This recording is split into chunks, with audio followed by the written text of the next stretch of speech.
How's it going, everyone? Today I just want to make you guys a quick video showing you guys what tools I use. Everyone uses different tools for their liking.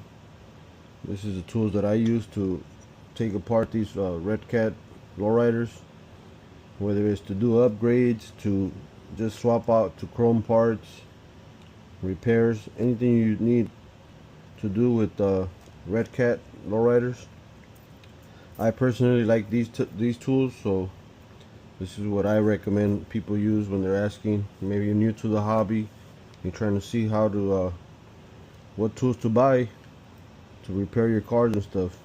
So one of my most important parts I use for my building and disassembling the chassis is Ryobi electric screwdriver. It's pretty old. I'm pretty sure they still sell them, but you can switch it to handle or straight. It's rechargeable. You know, it's good to take to the shows and stuff when you want to do some repairs. It has 2 speeds. Also, it's good because you can use these speed bits for it, and you can use this to take apart your cars a lot faster. You know, so this is a good one. I think it's a little dead today, but it's got 2 speeds, like I said. So that's one of the main tools I use.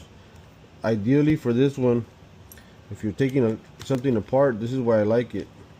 If you don't want to strip a screw, which I've never stripped screws, so basically when you're turning a screw, do not tight hand grip, just lightly grip this. The minute it's done, as you can see, it turns. That's an indication that it's as tight as it needs to be. After that, I don't try to give it more. Just let me do that again. You're just holding it. As soon as you see the screwdriver try to turn in your hand, it's tight enough. You know, I've never had any problems with that. So electric screwdriver to me is very important. It makes everything much easier. The next tool I use is this MIP speed bits. MIP is a really great brand. They don't sponsor me, so I'm just speaking from experience. MIP tools are really good. Like I told you earlier, I've never stripped a screw. I hear a lot of people on social media talking about how their screws are stripping really easy, or their bits are stripping. These are made really good, machine made, stainless steel, so I've never had a problem. Yeah, they fit like a glove. When the screws are, when you remove a screw, sometimes I have to pry the screw off of them because of how tight they fit, which is great. Doesn't strip anything. For sizes, the main sizes that you're gonna use on a chassis, a Redcat Lowrider chassis, is a 2.0 and a 1.5. Sometimes when you buy aftermarket screws for like the chrome kit screws and stuff like that, I think like the one Skunk Hobbies or Galindo sells, or other brands, the screws that go, the 1.5 screws that we usually have on the rear end and stuff, they're smaller, so you're gonna need like a 1.0 to remove those screws. This one will not fit. It's too big.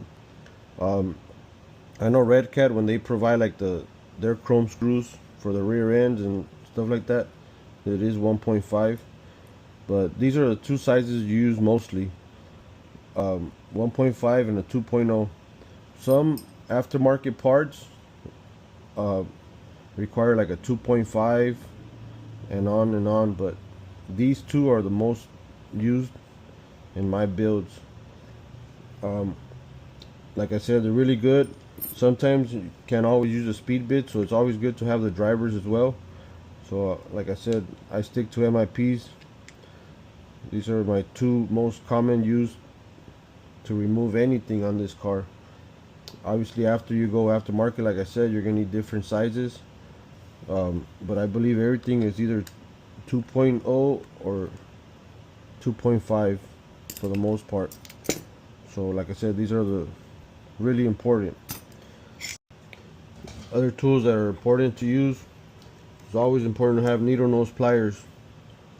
You know, sometimes you got to get into little tight spots with the screws or to hold the screw in place. So needle nose pliers are always good to have. These are good, but if you could find some smaller ones, longer needle nose for do a little more detail work, it's always good to have a few pairs. Wire cutters always also, when you're doing wire management, you want to do your zip ties and stuff in the right places. You can cut the ends and stuff.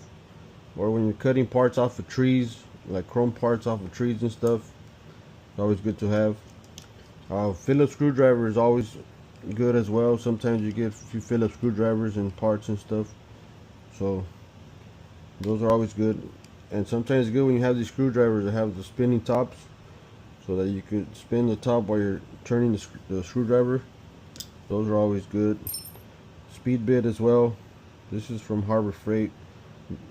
Phillips are okay to use, like for cheap brands and stuff, but when it comes to these hex drivers, I don't recommend anything other than these MIPs. Anything from Harbor Freight and stuff, you're bound to strip either your screws or strip the bids. It's happened to me in the past with these cheaper ones, but with MIPs, not once. Also a magnetic tray, so you can put all your screws and keep all your screws in place. You know, it's always good to have all your screws when you're doing a project. You're not missing any screws at the end of the project.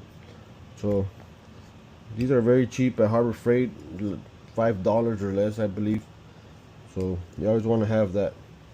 Another one that's really important for me, and this is not the exact size, but these are really good. They're dynamite. This is a 3/16. So basically these are good for your ball studs. This is not the exact size, like I said. If you see, there's a little bit of play, but it still does the job. You just turn it, you know. They're good to get in tight places and stuff. When you're doing swapping to your chrome parts, these are good because you could, in this case, these have the ball stud doesn't sink all the way in, so you could literally hold your plastic piece right on top and just turn it, and it'll start to thread right in. You know, sometimes when the chrome is inside of the holes that you're trying to thread this into, it's hard to put these in, but this screwdriver is pretty good for that. So yeah, dynamite 3/16. This is what works for me. I'm sure there's a lot more tools that other people use. It just depends on what you're doing. I mean, you get more technical with tools and stuff. I'm just giving you a layout. The last tool that I think is important is a pointy tool like this, some kind of punch for when you're doing your C-hubs. When you got to punch out the pins from the A-arm to the C-hub. Once you took off the little placement screw, you could just punch out the pins with this and they come out. So this is pretty cool to use as well. Any kind of pointy tool. Some people use their 1.5 driver, it works as well, but it's always good to have something like this. So those are the tools that I use at Martin's RC Customs. Those are the main tools. Obviously I have a lot more tools that I use for different projects depending on what I'm going to do. When you're doing modifications and stuff, you probably need different stuff, but for basic swapping of parts and stuff, MIP 2.5, 2.0 and 1.5. When I first started, these are the first two tools that I had. This is all I had. So if you have these two, you could get away with a lot of stuff. Right? Thanks to everyone for listening, and have a good day. Let's build some lowriders.